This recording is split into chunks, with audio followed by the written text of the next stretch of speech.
ದಯಾನಂದ್ ಧಮಕ ಕಾರ್ಯಕ್ರಮಕ್ಕೆ ನಿಮ್ಮೆಲ್ಲರಿಗೂ ಸ್ವಾಗತ ಸ್ವಾಗತ ಸ್ವಾಗತ. ನಮಸ್ಕಾರ. ಯಾಕೆ ಹೇಳ್ತೀನಿ ಅಂತೀರಾ? ಬಹಳ ದಿನಕ್ಕೆ ನಮಸ್ಕಾರ ಮಾಡಬೇಕು. ರಾಜಕೀಯ ವಿಷಯ ಅಲ್ಲ. ಯಾಕೆಂದ್ರೆ ನಮ್ಮ ಜೀವನದಲ್ಲಿ ಯಾರು ಯಾರು ನಮ್ಮನ್ನ ಚೆನ್ನಾಗಿ ನೋಡ್ಕೊಳ್ತಾರೋ ಅವರೆಲ್ಲ ನಮಗೆ ದೇವರೇ ರೀ. ನಮ್ಮ ಭಾರತ ದೇಶ ಎಷ್ಟು ಗ್ರೇಟು ಅಂದ್ರೆ ಇಡೀ ಪ್ರಪಂಚಕ್ಕೆ ಹೇಳ್ಕೊಟ್ಟಿದೆ ಈ ಭೂಮಿ ತಾಯಿ ಅಂತ.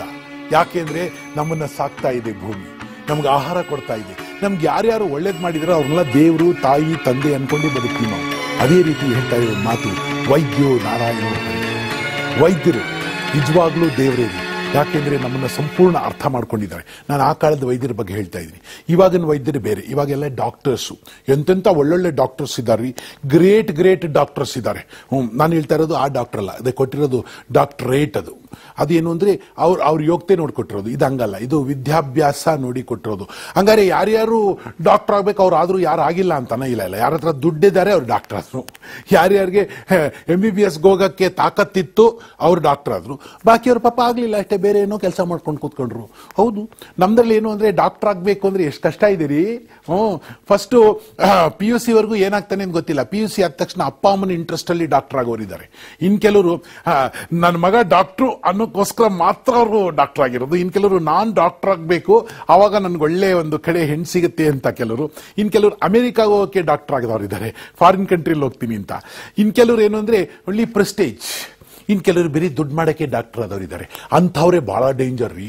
ಆದ್ರೆ ಎಲ್ಲದಕ್ಕಿಂತ ದೊಡ್ಡದು ಅಂದ್ರೆ ಡಾಕ್ಟರ್ ಇರೋದು ದುಡ್ಡು ಮಾಡಕ್ಕೆ ಅಲ್ವೇ ಅಲ್ಲ. ಡಾಕ್ಟರ್ ಇರೋದು ಏನಕ್ಕೆ ಅಂದ್ರೆ ಕಷ್ಟದಲ್ಲಿರೋರನ್ನ ಟ್ರೀಟ್ಮೆಂಟ್ ಮಾಡಕ್ಕೆ. ನಿಜವಾಗ್ಲೂ ಎಂತೆಂಥ ಡಾಕ್ಟರ್ಸ್ ಇದ್ದಾರೆ. ಡಾಕ್ಟರ್ ಯಾಕೆ ನರ್ಸ್ಗಳೇ ಗ್ರೇಟ್ ಆಗಿದ್ದಾರ್ರೀ.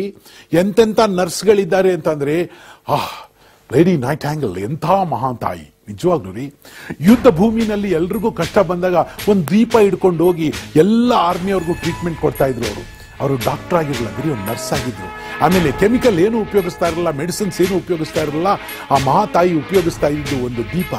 ಫ್ಲಾರೆನ್ಸ್ ನೈಟ್ಯಾಂಗಲ್ ಒಂದು ದೀಪ ಹಿಡ್ಕೊಂಡು ಬಂದ ತಕ್ಷಣ ಎಲ್ರಿಗೂ ಬಹಳ ಭಕ್ತಿ ಬರೋದು, ನೋವುಗಳೆಲ್ಲ ಹಂಗೆ ಹೋಗ್ಬಿಡೋದು, ತೊಡೆ ಕತ್ತರಿಸೋಗಿರೋದು, ಕಾಲು ಮುರಿದೋಗಿರೋದು. ಅವ್ರಿಗೆಲ್ಲಾನು ಜಸ್ಟ್ ಬಿಸಿ ನೀರು ಹಾಕಿ ತೊಳೆದು ಬ್ಯಾಂಡೇಜ್ ಕಟ್ಟಿ ಹೊಟ್ಟೆ ತುಂಬ ಊಟ ಮಾಡಿಸಿ, ಅದಲ್ಲದೆ ಒಂದು ಒಳ್ಳೆ ಮಾತು ಹೇಳೋರು. ಅದೇ ರೀ ಡಾಕ್ಟ್ರಿಂದ ಬೇಕಾಗಿತ್ತು ನಮಗೆ. ನಾನು ಯಾರ ಬಗ್ಗೆ ಇವತ್ತು ಮಾತಾಡ್ತಾ ಇದ್ದೀನಿ ಅಂತ ನಿಮ್ಗೆ ಗೊತ್ತಿರೋದು, ನಮ್ಮ ಡಾಕ್ಟರ್ಸ್. ಡಾಕ್ಟರ್ ಅಂದ್ರೆ ಯಾರು ಅಂದ್ರೆ ನಿಜವಾಗ್ಲೂ ದೇವರು ರೀ. ನಮ್ಮನ್ನ ಸಂಪೂರ್ಣ ಅರ್ಥ ಮಾಡ್ಕೊಂಡಿರೋರು. ನಾವು ಓದ್ ತಕ್ಷಣ ನಮ್ಮ ಮುಖ ನೋಡಿ ಇವ್ರಿಗೆ ಇಂಥದೇ ಪ್ರಾಬ್ಲಮ್ ಆಗಿದೆ ಅಂತ. ಇವಾಗ ಡಾಕ್ಟರ್ಸ್ ಇದ್ದಾರೆ, ನಮ್ಮ ಮುಖ ನೋಡಿದ ತಕ್ಷಣ ಇವ್ರ ಹತ್ರ ಇಷ್ಟು ದುಡ್ಡಿದೆ ಅಂತ ಕನ್ಫರ್ಮ್ ಮಾಡ್ಕೊಳ್ತಾರೆ. ಆಮೇಲೆ ಬರ್ಕೊಡ್ತಾರೆ ಏನೇನು ಬೇಕು ಅಂತ. ಆಮೇಲೆ ನೀವು ಡಾಕ್ಟರ್ನ ಏನೋ ಅನ್ನಂಗಿಲ್ರಿ ಇವತ್ತು. ಅವ್ರು ಏನೇನೋ ಬರ್ಕೊಡ್ತಾರೆ. ರೈಟ್, ಅವ್ರಿಗೆ ಹೇಳಿರೋದು ಯಾರೋ ಕಂಪ್ನಿಯವ್ರು ಹೇಳಿದ್ದಾರೆ, ಇದರಲ್ಲಿ ಸೋಸೋ ಇದೆ, ಬ್ಲಾಬ್ಲಾ ಇದೆ, ಇದನ್ನ ಕೊಡಿ ಹುಷಾರಾಗುತ್ತೆ ಅಂತ. ಅದನ್ನ ಕೊಟ್ಟು ಹುಷಾರಾಗದವ್ರು ಅವ್ರೇನ್ ಮಾಡಕ್ಕಾಗ್ತಾರೆ? ಕಂಪ್ನಿಯವ್ರು ಕೇಳಿ ಅಂತಾರೆ.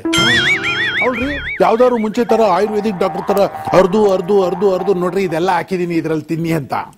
ಇವಾಗ ಹಂಗೇನಿಲ್ಲ, ಬ್ರ್ಯಾಂಡ್ ಯಾವ ಕಂಪ್ನಿದು ಯಾವ್ದು ಗೊತ್ತಿಲ್ಲ, ಅವ್ರು ಬರ್ದಿದ್ದೇ ಬ್ರ್ಯಾಂಡ್. ಡಾಕ್ಟರ್ 10 ರೂಪಾಯಿ ಟ್ಯಾಬ್ಲೆಟ್ 500 ರೂಪಾಯಿ ಟ್ಯಾಬ್ಲೆಟ್ ಅಂತ ಬರೆದ್ರೆ ಮೆಡಿಕಲ್ ಶಾಪ್ 1,000 ಅಂತ ಹಾಕ್ಬಿಟ್ಟು ಕೊಡ್ತಾರೆ. ನೀವು 10 ರೂಪಾಯಿ ಟ್ಯಾಬ್ಲೆಟ್ಗೆ 1,000 ಕೊಟ್ಟು ತಗೋತೀರಿ. ಯಾಕೆ ಅಂದ್ರೆ ನೋವು ಹೋಗ್ಬೇಕು. ಕೇಳಿದ್ರು ಇದರ ರೇಟ್ ಎಲ್ಲ ಯಾರು ವಿಧಿಸವ್ರೆ ಏನೋ ಗೊತ್ತಿಲ್ಲ, ಆದ್ರೆ ಡಾಕ್ಟರ್ಸ್ ಮಾತ್ರ ಬರ್ಕೊಡ್ತಾನೆ ಇರ್ತಾರೆ. ಯಾಕೆ ಡಾಕ್ಟರ್ ನಿಂಗೆಲ್ಲ ಬೈತಿದ್ದೀನಿ ಅನ್ಕೋತೀರಾ? ಪಾಪ ಅವ್ರೇನ್ರಿ ಮಾಡೋದು ನೋಡಿ. ಒಂದು ಮೆಡಿಕಲ್ ಸೀಟ್ಗೆ ಕೋಟಿಗಟ್ಟಲೆ ಕೊಡಬೇಕು. ಕೋಟಿ ಕೊಟ್ಟು ಮೆಡಿಕಲ್ ಸೀಟ್ ತಗೊಂಡ್ಮೇಲೆ MBBS ಆದ್ಮೇಲೆ ಅಲ್ಲಿಗೆ ಮುಗಿಲಿಲ್ಲ, ತಿರ್ಗಾ MD ಮಾಡಕ್ ತಿರ್ಗಾ ದುಡ್ಡು ಕೊಡಬೇಕು. ಈ 5-7 ವರ್ಷ ಕಷ್ಟಪಟ್ಟು ಕೆಲಸ ಮಾಡ್ಬಿಟ್ಟು ಆಮೇಲೆ ಬಂದು ನಿಮಗೆ ಬ್ಯಾಂಡೇಜ್ ಹಾಕೊಂಡು ನಿನಗೆ ನೋವಪ್ಪ ಸುಖವಾಗಿ ಮನೆಗೆ ಹೋಗೋದ್ರೆ ಹೊಟ್ಟೆಗೆ ಹಾಕಿರೋ ಬಂಡವಾಳ ಅವರು ವಾಪಸ್ ತಗೋಬೇಕ್ರಿ. ಇಷ್ಟು ದಿವಸ ಕೊಟ್ಟಿರೋ ದುಡ್ಡೆಲ್ಲ ತಗೋಬೇಕು. ಅದಕ್ಕೆ ಸುಲಿಗೆ ಆಗ್ಲೇಬೇಕು. ಅದಕ್ಕೆ ಏನ್ ಮಾಡೋದು? ಸ್ಕ್ಯಾನಿಂಗ್, ಆ ಟೆಸ್ಟ್ ಈ ಟೆಸ್ಟ್ ಅಂತ ಬರ್ದು ಆಗ್ತಾನೆ ಇರ್ತಾರೆ. ನೀವು ಹೋಗಿ ಟೆಸ್ಟ್ ಮಾಡಿಸ್ಕೊತಾನೆ ಇರ್ತೀರ. ನಾನ್ ಕೇಳೋದೊಂದು, ನಿಮಗೆ ಗೊತ್ತಿದೆ ಏನೋ ಗೊತ್ತಿಲ್ಲ, ಈಗ ಒಳಗಿರೋ ರೋಗ ಏನು ಅಂತ ಗೊತ್ತಿಲ್ಲದಿರೋ ಡಾಕ್ಟರ್ಸ್ ತಾನೇ ಸ್ಕ್ಯಾನಿಂಗ್ ಮಾಡಿಸೋದು. ಒಳಗೆ ರೋಗ ಏನಿದೆ ಅಂತ ಗೊತ್ತಾಗೋದಾದ್ರೆ ಸ್ಕ್ಯಾನಿಂಗ್ ಯಾಕೆ ಮಾಡಬೇಕು?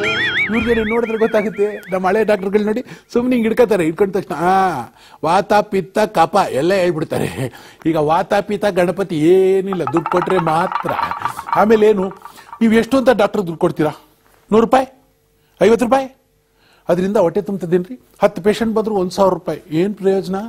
ಅದಕ್ಕೆ ಏನ್ ಮಾಡೋದು? ಸುಮ್ಮನೆ ಹಿಂಗೆ ಬರ್ಕೊತ ರಜನಿಕಾಂತ್ ಬರ್ದೆ ಅದನ್ನ ನಾವು ಓದಿದ್ರೆ ಅರ್ಥ ಆಗಲ್ಲ. ಅದನ್ನ ಎಲ್ಲಿ ಹೋಗ್ಬೇಕು ಅಲ್ಲೇ ಹೋಗ್ಬೇಕು. ಅಲ್ಲಿ ಹೋದ ತಕ್ಷಣ ಅವರು 2,650 ರೂಪೀಸ್. ನಿಮ್ ಪುಣ್ಯ ಮಾತ್ರೆ ಆಗಿದ್ರೆ ಸ್ಕ್ಯಾನಿಂಗ್ ಬರ್ಕೊಂಡ್ರೆ 17,000 ರೂಪೀಸ್. ಎಲ್ಲರೂ ಸಾಲ ಮಾಡಿ ಕೊಡ್ಲೇಬೇಕು.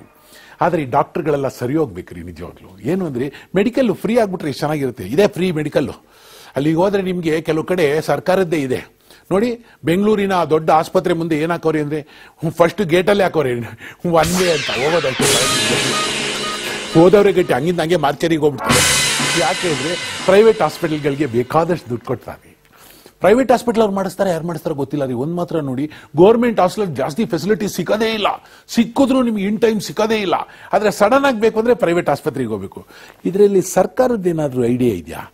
ಪ್ರೈವೇಟ್ ಆಸ್ಪತ್ರೆನೇ ಚೆನ್ನಾಗಾಗ್ಲಿ ಅಂತ ಇರ್ಬೋದೇನೋ ಗೊತ್ತಿಲ್ಲ ರೀ.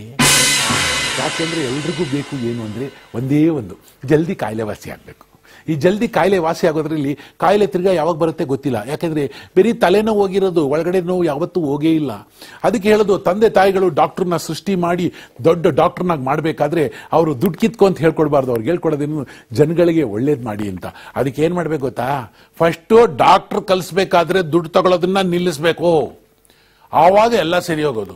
ಈಗ ಮೆಡಿಕಲ್ ಶಾಪ್ನವರು ದುಡ್ಡು ಮಾಡ್ತಾರೆ, ಎಲ್ಲರೂ ದುಡ್ಡು ಮಾಡ್ತಾರೆ, ಜನ ಒದ್ದಾಡ್ತಾನೆ ಇರ್ತಾರೆ. ಈ ದೊಡ್ಡ ದೊಡ್ಡ ರೋಗಗಳೆಲ್ಲ ನಮ್ಗೆ ಬಂದಿರೋದು ಯಾಕೆ ಗೊತ್ತಾ ನಿಮ್ಗೆ? ಒಂದೇ ಒಂದು ರೀಸನ್. ಈ ದೊಡ್ಡ ದೊಡ್ಡ ರೋಗ ಬರೋದಕ್ಕೆ ಕಾರಣ ಮೆಡಿಕಲ್ಲೇ. ಒಂದು ವಿಷಯ ಗೊತ್ತಾ ನಿಮ್ಗೆ? ಅದೆಲ್ಲೋ ಒಂದು ದೇಶದಲ್ಲಿ ಡಾಕ್ಟರ್ಸ್ ಎಲ್ಲ ಸ್ಟ್ರೈಕ್ ಹೋದ್ರಂತೆ. ಡಾಕ್ಟರ್ಸ್ ಎಲ್ಲ ಸ್ಟ್ರೈಕ್ ಹೋದ್ರೆ ಆಗಿರೋದು ಏನ್ ಗೊತ್ತಾ ನಿಮ್ಗೆ? ಒಂದು ದೊಡ್ಡ ವಿಷಯ, ಚಟ್ಟ ಮಾರೋರಿದಲ್ಲ, ಅವ್ರಿಗೆ ವ್ಯಾಪಾರನೇ ಇಲ್ಲ. ಆಮೇಲೆ ಆ ಡಾಕ್ಟರ್ಸ್ ಎಲ್ಲ ಸ್ಟ್ರೈಕ್ ಹೋಗಿದ್ದನ್ನ ನಿಲ್ಸಿದ್ ಯಾರು ಗೊತ್ತಾ? ಚಟ ಮಾರೋರೆ. ದಯವಿಟ್ಟು ಡಾಕ್ಟರ್ಗಳೆಲ್ಲ ಬಂದು ಕಾಂಪ್ರಮೈಸ್ ಆಗಿ ಸರ್ಕಾರದ ಜೊತೆ ಸ್ಟ್ರೈಕ್ ವಾಪಸ್ ತಗೊಳ್ಳಿ, ನಮ್ದು ಚಟ ವ್ಯಾಪಾರನೇ ಆಗ್ತಾ ಇಲ್ಲ ಅಂತ. ನಿಜವಾಗ್ಲೂ ನಡೆದಿದ್ರಿ. ಅವಾಗ ನೋಡ್ರಿ, ಡಾಕ್ಟರ್ಗಳೆಲ್ಲ ವಾಪಸ್ ಕೆಲಸದ ಮೇಲೆ ಚಟ್ಟಕ್ಕೆ ಒಳ್ಳೆ ವ್ಯಾಪಾರ. ಅಂದ್ರೆ ಸಾವು ಇವರಿಂದಾನೇ ಆಗ್ಬೋದು, ಹೇಳಕ್ಕಾಗಲ್ಲ. ಹೆಣದ ಮೇಲೆ ಹಾಕೋದು ಬಿಳಿ ಬಟ್ಟೆನೆ, ಇವ್ರು ಹಾಕೋದು ಬಿಳಿ ಬಟ್ಟೆನೆ, ಆಮೇಲೆ ಮೂಗ್ ಮೇಲೆ ಹತ್ತಿ ತೋರಿಸೋದು ಬಿಳಿದೇನೆ. ಅದರಿಂದ ಇದೆಲ್ಲ ವೈಟು ಕನೆಕ್ಟೆಡ್ ಗೊತ್ತಿಲ್ಲ ಸ್ವಾಮಿ. ನಾನು ಇಷ್ಟೆಲ್ಲ ಮಾತಾಡ್ತಾ ಇರೋದು ಯಾಕೆ ಅಂದ್ರೆ, ಇವತ್ತಿನ ನಮ್ಮ ಡಾಕ್ಟರ್ನ ನಿಮ್ಗೆ ಪರಿಚಯ ಮಾಡೋಣ, ಜೊತೆಲಿ ಒಂದು ಪೇಷಂಟ್ನ ಪರಿಚಯ ಮಾಡೋಣ, ಅವರಿಬ್ರು ಏನ್ ಮಾಡ್ತಾರೆ ಅಂತ ಪರಿಚಯ ಮಾಡೋಣ.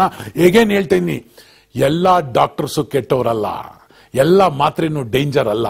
ಹಂಗನ್ಬಿಟ್ಟು ಎಲ್ಲ ಮಾತ್ರೇನು ಒಳ್ಳೇದು ಅಲ್ಲ. ಆದಷ್ಟು ಮಾತ್ರೆ ಕಮ್ಮಿ ತಿನ್ನಿ, ನೀವು ಆರೋಗ್ಯ ಜಾಸ್ತಿ ಚೆನ್ನಾಗಿ ಇಟ್ಕೊಳ್ಳಿ. ಈ ತರ ಡಾಕ್ಟರ್ಸ್ ಹತ್ರ ಹೋಗ್ತಿರೋ ಬಿಡ್ತಿರೋ ನೀವೇ ನೋಡ್ಕೊಳ್ಳಿ. ಬನ್ನಿ ನಮ್ಮ ಡಾಕ್ಟರ್ನ ಮೀಟ್ ಮಾಡೋಣ.